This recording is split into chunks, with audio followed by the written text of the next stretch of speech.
মাধ্যমিক school certificate পরীক্ষার ফল প্রকাশের পর বাঁধ ভাঙা উল্লাসে মেতেছে সারা দেশের এসএসসি শিক্ষার্থীরা। সেই আনন্দ ছুঁয়ে গেছে বাংলাদেশ ফুটবল ফেডারেশন ভবনেও। ফল প্রকাশের পর উচ্ছ্বসিত ঐশী খাতুন, রুমা আক্তার ও উমিলা মারমারা। 10 বছরের কষ্টের ফল হাতে পেয়ে আনন্দে মাতোয়ারা তারা।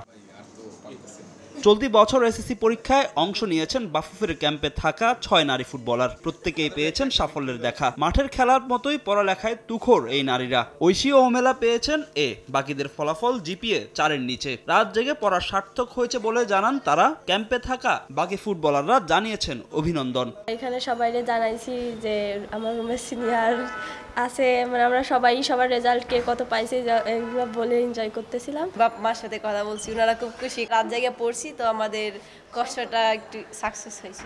চলতি বছর সাফ অনূর্ধ্ব 19 চ্যাম্পিয়নশিপ খেলার পরই পরীক্ষার হলে বসেন 6 নারী ফুটবলার। সাফের সময় একসঙ্গে ফুটবল ও পড়াশোনা কিভাবে চালিয়ে গেছেন তা জানালেন সাফ অনূর্ধ্ব 19 নারী চ্যাম্পিয়নশিপ জয়ী এই ফুটবলাররা। পরীক্ষায় অংশ নিতে গিয়ে থাকতে পারেননি অনূর্ধ্ব 19 সাফের শিরোপা উদযাপন অনুষ্ঠানেও। শীর্ষের অনুভূতি থেকে মুক্তি দেয় মাত্র 30 সেকেন্ডে।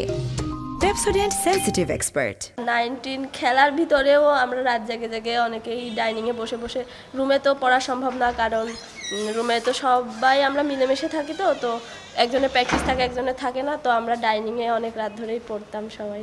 আমরা কেউই পুরস্কার মানে আমরা মেডেল বা পুরস্কার আমরা আমরা কিন্তু নিজে থেকে নিতে পারিনি। আমরা সবাই যার আমরা 3 জন এখানে আমরা বিকেএসপিতে ছিলাম, ওরা যার বাসায় ছিল। খেলাধুলা যেমন চ্যালেঞ্জের বিষয়, পড়াশোনা এরকম চ্যালেঞ্জের বিষয়। তো একটার পাশাপাশি একটা একটু কম হবে আর একটু বেশি। খেলাধুলার পাশাপাশি পড়াশোনাও যে সমান তালে চালিয়ে যাওয়া যায় তার প্রমাণ আরও একবার দিলেন বাফুফের বয়সভিত্তিক দলের এই 6 ফুটবলার, যা অনুকরণীয় হয়ে থাকবে সব খেলোয়াড়দের কাছে। ফাহিম ইসলাম, সময় সংবাদ, ঢাকা।